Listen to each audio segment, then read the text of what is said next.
Hi, and welcome to our third episode of Getting Started with SolidCAM.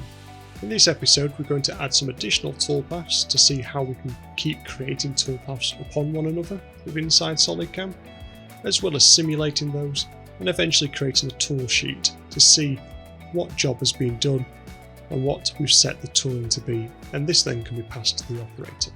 So to start off with, let's grab iMachining. I'm going to hit 2D iMachining, and in here we can have a look at what we can do. We're going to first of all pick the geometry to be the outside.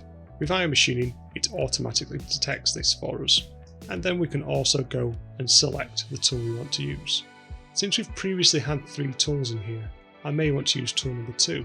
It's as simple as double clicking the tool, and this then loads this into the part.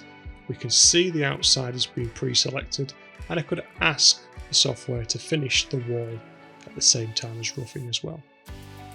In there I could go and pick levels and the technology behind it, but for now I'm just going to save and calculate to get myself a toolpath to see what can be done.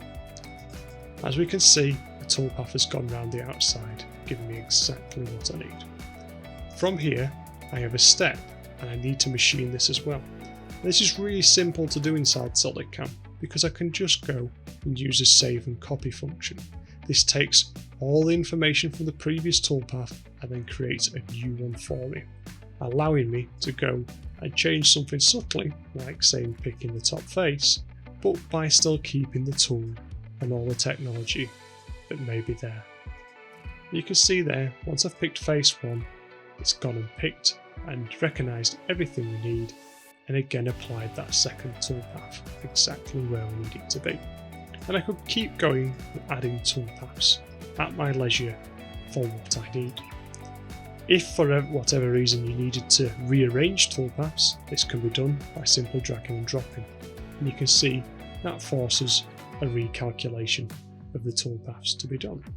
And this can be done simply as well. You can calculate all toolpaths just by clicking on Operations, Calculate All. You could also use the C button on your keyboard as well, and this will give you the same result. We can see here, this is finalising those toolpaths and prompts them on screen, and we can uncheck that on the tick box as well. To finish this off, we can go and get our G-code for everything.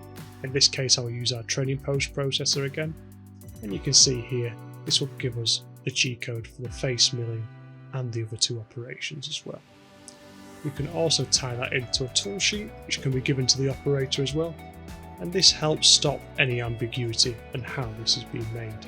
We can see things such as what the part name is, as well as the stock size, even down to tooling setup and how long an operation will take, giving the operator as much information as possible in a really clear, concise manner. I hope this has been useful for you, and thank you for watching.